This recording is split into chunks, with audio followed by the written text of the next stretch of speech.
Welcome to Heart Speak Podcast, episode 139, Follow the Silver Thread. Well, hello there. Wherever you are in the world, you're welcome.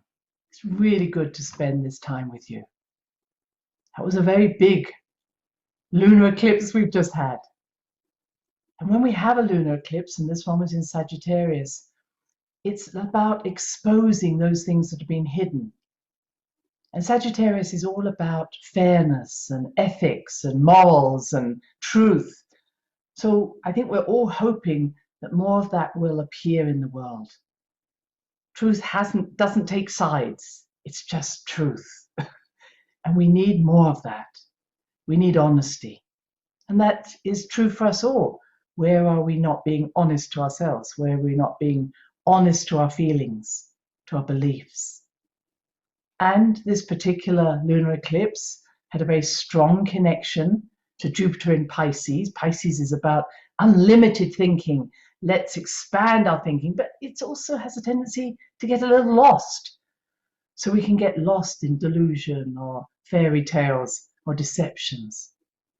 And at the same time, we have Mercury, which is about to go retrograde, which always means that there's going to be some communication issues, and Venus in Gemini, and also squaring now Neptune in Pisces.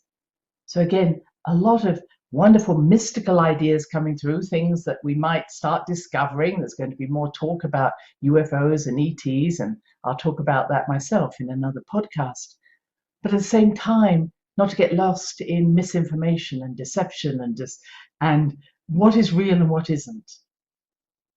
And I think that over the last year, there's been a lot of confusion. There's been a lot of helplessness. What is true? What is not? And we have two threads that are attached to our beingness, two esoteric threads. One is called the golden thread, the thread of life. And it attaches to our heart. And it connects us to everything that has life. It connects us to the heartbeat of the divine. It connects us to the cosmic heartbeat, the great mother. And that's why I always say it's impossible to feel unloved by the great mother, because you are her and she is you. You are connected always. And when that connection is severed to our physical body, then our eternal self returns back to that ocean of possibilities. But our physical body no longer is fed by that life force. So when that life force dies, then we are dead. But a part of us continues, that eternal self, that thread, that golden thread returns to the source. We continue, we are eternal. We have another thread, the silver thread, that's connected to our crown chakra, top of our head. That connects us to our higher self, our higher mind, our group mind, the collective consciousness. And so one is almost the power, which you could say is the golden thread. It's that force, that power for creation.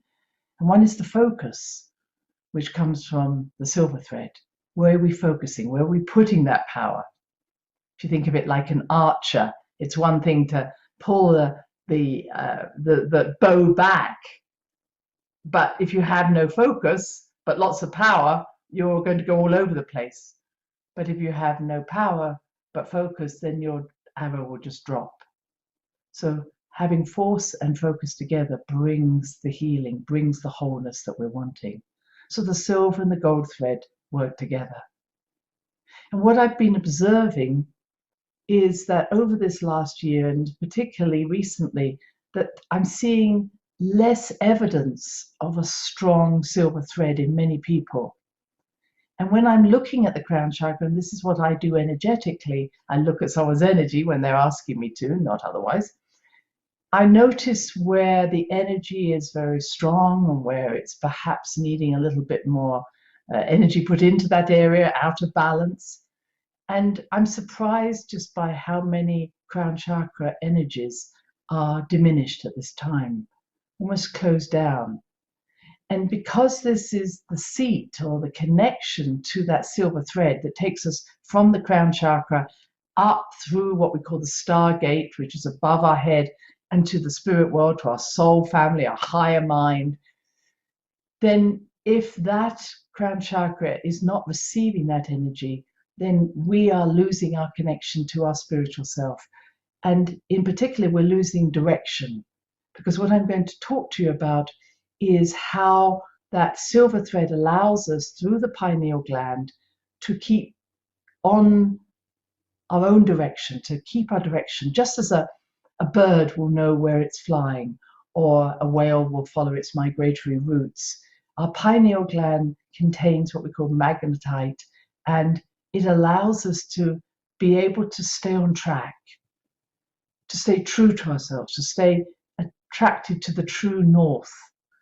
But when that silver thread is in some way diminished or not being able to influence the pineal gland because of some sort of disconnection, then we lose direction and we become distracted. So we have plenty going on in our mind, but almost too much going on in our mind and not enough focus. And this is what I'm seeing when I look at crown chakras. And we're going to talk about how do we reconnect us, because what's so important, of course, is that when we have no direction, when we become distracted, then yes, our golden thread can keep going, we'll still have a life force, but we may find ourselves not completing our destiny, serving our purpose, or even knowing what that purpose is, and not necessarily being connected to a collective consciousness, doing things together from a place of what is beneficial to the greater good rather than just beneficial to a small group, if that makes sense. So our silver thread allows us to tap into a consciousness that is far more than our 70 years of life or whatever. It is connecting us to a flow of energy that is connecting to the Earth's consciousness, the solar's consciousness, the galactic consciousness, the great sun's consciousness. In other words, when we connect to all of those consciousness, we are of one mind. And what I'm watching is that we are disconnecting from that one mind.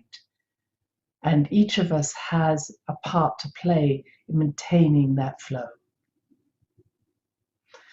So this seems to be very relevant at this time when I'm seeing in the stars and the planets so much distraction, disbursement of energy. And it reminds me so much of how we can become distracted by simple things, by just being on the computer so much, or by listening to so many things, or worrying about things that we can't do anything about. So our thinking needs to be helpful. It needs to be focused on something that we can control. Because when we are doing something that has a beginning, a middle, and an end, we don't feel helpless, and we feel that we are following a direction. And what's interesting that I'm watching so many people who have been in lockdown and have been told what to do, now being really scared, because what should they do now? Someone said, well, go on out there and go and have a good time, and you don't need to be locked down. They're more nervous now than they were before, because it's a little bit like when someone develops cancer and all of a sudden they're in a program to help them to heal this cancer, surgery, radiotherapy, chemotherapy. And they will go through this process, however scared they may be, but they're being directed. And the most scary part of the whole process is when they're told, go away now, we've cured your problem. If it comes back, come back to us. So many people, when they're discharged from a hospital, they get depressed. What do I do now? And that's part of the crown chakra, that depression, that dispiritedness, that lack of purpose, that lack of a goal connected to that silver thread. So I'm seeing the same now with people being allowed, us all being allowed to go out and enjoy ourselves. Many people are saying, well, I'd rather stay at home now with my mask on, or I'd rather stay at home and I'm not ready to meet with people, or I don't know what to do. Because what's happened is we have so much uncertainty. I don't think anybody would be saying, yes, it's all just going to go back to normal. Because what's the next thing? Maybe there's going to be a new trait coming out, a variant, something else is going to happen. So that security has been broken, that flow of energy, that flow of connection has been broken. And I think that has a lot to do with our silver thread. Because even though, for instance, you're a salmon and you're in a pool of water miles away from where you were born, there is something in us, something in that salmon that says, I need to return to where I was born. And it goes back up the river again. And that connection to a flow, connection to a purpose, is part of what the pineal gland does. Through the hormone melatonin, melatonin connects us to rhythms, our sleep rhythm, the lunar rhythms, the seasons, the menstrual cycle. So we know very strongly that when the melatonin is flowing from our pineal gland, we are very sure of who we are and what we're doing. That's why I'm always encouraging us all to connect to the moon cycles, the seasons, to your menstrual cycle, whatever, your breath cycle. Because when we're cycling, not only with ourselves, but with the planet, with the moon, etc., we maintain that connection that I'm talking about through the silver thread. So that cyclical connection is part of us believing that we belong to something bigger than ourselves. When we lose those cycles, when we lose that connection, when we don't have enough melatonin in our body, then what happens is we feel lost, we feel dispersed, we don't know what to do. And I'm thinking that that's why we're seeing so many people with sleep apnea. We're seeing a lot of people with menstrual disturbance. We're seeing a lot of people with SAD, seasonal affective disorder, depressions. And it's connected to some blockage that's happening at the level of the pineal gland that isn't secreting enough melatonin to keep that connection going. And part of it is coming from what we may be doing physically to the pineal gland that I'm just about to talk to you about, but also I believe it may be being influenced by certain wavelengths that are passing through our atmosphere. We could get into 5G, etc. But we do know that it's very simple to disrupt the passage of these salmon back to their spawning site, or the pigeons when they're in a homing pigeon. And we do know that one of the causes of that can be ELF, extremely low frequency wavelength cycles, radio cycles. And some years ago, I was very interested in how the Navy were using ELF, as they had said, to be able to signal to other Navy submarines. But what it did was actually cause great distress to the whales and the dolphins, especially, who used their magnetic senses to know how they were migrating. And so we often see beach whales or dolphins being beached as if they've lost direction. But it also, what it did was, we saw when the poor whales died and they did a post-mortem, they saw that the brain had actually bled, caused bleeding, this extremely low frequency sound waves.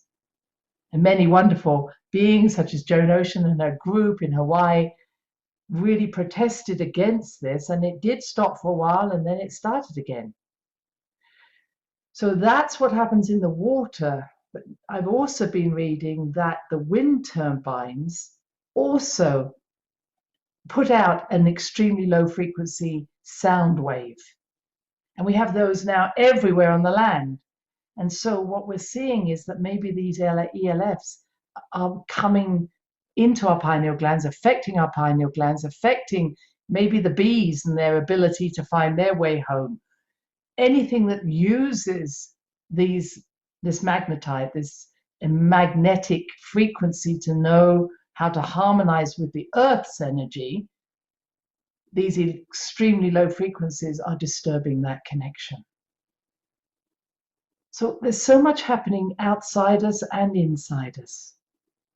And One of the things that we also know disturbs our ability to keep our focus, to maintain that energy, is when the pineal gland becomes calcified. And what we know is about 50% of Caucasians will have a calcified pineal gland. And in Africa, it's only 2 to 3% that have a calcified pineal gland. So you may say, well, what's the difference? One of the substances that actually causes this calcification is fluoride. And fluoride is added to water even though it doesn't necessarily help the bones and the teeth, even though that may be what certain medical practitioners tell us. Fluoride, or sodium fluoride, is a byproduct of the nuclear power process. And literally, it was, well, how do we get rid of this? Let's put it in the water. And what we do know that not only does fluoride not always help the teeth and the bones, it actually can leach other substances out of the bones and make them weaker and weaken the teeth.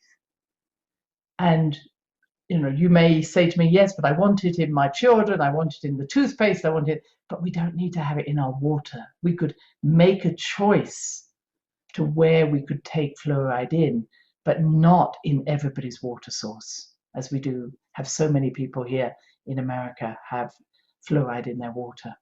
So many countries are banning the use of fluoride in the water, and maybe we're going to see far less calcification of the pineal gland. The other thing that we know that calcifies the pineal gland is aspartame, which is the sugar substitute. This has a really detrimental effect on the pineal gland, again causing calcification. And what we know is that the more calcified the pineal gland, you literally have difficulty finding your direction in life, not just on a spiritual level, but physically. I remember a study that we did many years ago where people who got lost on the moors of England, and who perhaps fell over and hit their head, we took a skull x-ray, and we found that the people who got lost and hit their head had a far greater incidence of calcification of their pineal gland than the ones who just hit their head and didn't get lost. So lack of direction, lack of being able to know your direction, has a lot to do with this calcification of the pineal gland. And if there are certain things that are happening at this moment, certain influences that are being put into our physical body, or maybe, as I say, certain techniques that we're using, like the wind turbines to make electricity, that are causing disturbance to both the silver thread and the pineal gland, we need to really know this and we need to do something about it. Because I think then what happens, we start to see more anxiety, we start to see people not knowing what to do, they feel helpless because they have no direction, they have no self-direction, they want to be told what to do. That makes sense? And I think that something's happened over these last 18 months that has caused an acceleration of this problem at the crown chakra, at the silver thread, at the pineal gland. Now we know that there's another hormone there coming out of the pineal gland, and it's called DMT. And the DMT is part of ayahuasca, it's part of LSD. It's a mind-altering drug. And that when there are certain situations when our energy rises and the pineal gland is affected, stimulated, it will produce DMT, and we will feel this expansion of consciousness. Now, we know this happens during an orgasm, that rise of energy and that feeling of expansion. We know a woman has this usually around her period, if the period is of a normal cycle. We know this happens during childbirth. And so we know is that when we bring that energy up, when we are feeling energized, as I say, we have the energy from our heart, we have the energy from our passion, and we release that DMT and we have a focus, the expansion of our consciousness is amazing. Now we can improve the situation or the decalcification of our pineal through situations. I'm not suggesting you go and take drugs, but certainly we can do it through our breathing. You see, we don't need to take a drug. We can actually use holotrophic breathing, which is cycle breathing, taught by someone called like Stanislav Graf, but there are many teachers of this. And when we breathe in this way, that many meditators use as well, then what happens is that energy rises, stimulates the pineal gland, DMT is released. And I believe that that will also start to decalcify the pineal, we wake up the pineal gland. So that sort of cyclical breathing helps. Meditation, where again, we clear our energy and we allow that energy to rise up from our feet, again, stimulating the pineal gland to open our consciousness, part of meditation. Toning, we know that when you tone with the or the om, so the om starts with the O at the bottom, and then you hum. So it's om. So the humming, like a bee humming, is the opening and the release of that DMT and the opening of that crown chakra. So we connect to something greater than ourselves. Humming was always used in any form of transcendental meditation or mind-altering experiences by shaman, by many different groups. They understood the power of humming to move them into another arena. You can just use the vowel E with a soft mouth, but it can just be a that lights up the pineal gland and the crown chakra. So I'm giving you different methods. I wouldn't suggest you rush off and have an x-ray to see if you've got a calcified pineal gland. But I would say to all of us, it's time to make sure that that flow of energy is occurring up through connecting to the golden thread and then up through the crown chakra out into the silver thread and opening ourselves up to our star beings, our ancestors, anybody who's in the spirit world who wants to share with us, because they have a similar consciousness as us. In other words, not only does my silver thread take me to my own higher mind, it takes me to a group mind, a soul mind. It takes me to an ancestral mind, a spirit mind, whatever words you want, star being mind. But it only can do that if we open up at the crown chakra in order to experience that. So my friends, I wanted to really work with that silver thread. Sometimes we can do it by just being quiet and listening inside. What is the direction that my soul wants to take me in? It can be as simple as, do I turn left or turn right? Making simple choices. When we have too much information, we just clutter our minds. So sometimes we have to turn everything off and be in the stillness to know the direction we need to take. The pineal gland is connected to the crown chakra. You've heard me say that. I will just say that sometimes that is taught that it's connected to the third eye, between our other two eyes. This is not true. In truth, we used to have a third eye literally, which was at the top of our skull. But because we didn't use it, and when we stopped making these deep connections to, I'll say, our soul mind or the one mind, the less we used that, the more we became driven by our thinking,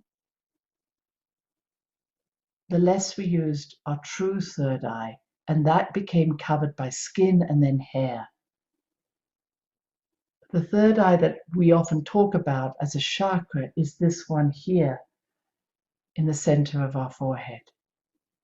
So I'd only say to you that third eye rules the pituitary gland and the hypothalamus.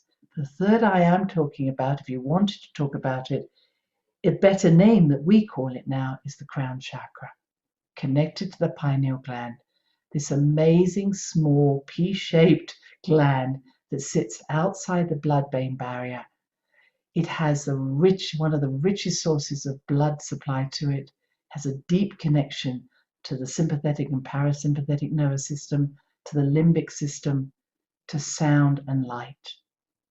And it's time that we paid attention to this and allowed ourselves to do simple things as I'm suggesting, avoiding fluoride, avoiding sweeteners, getting back to simple foods, sounding through the pineal gland, breathing, cyclical breathing, and allowing ourselves to be quiet and still enough to listen to the true direction of our hearts and souls and bypass the distractions that are so common at this time. Until next time, take care. Bye-bye. Thanks for listening to the HeartSpeak podcast with Dr. Christine Page. Please check out all HeartSpeak episodes in the podcast archive section on www.christinepage.com. HeartSpeak is also available on iTunes, Spotify, Google Podcasts, Sticher Radio, and now playing on iHeart Radio. You can also watch the archive podcasts on YouTube. Connect with Christine on Instagram, LinkedIn, and Facebook, including her newest Facebook group, The Great Mother Calling. Do share with family, friends, colleagues. Join us next time for another edition of HeartSpeak.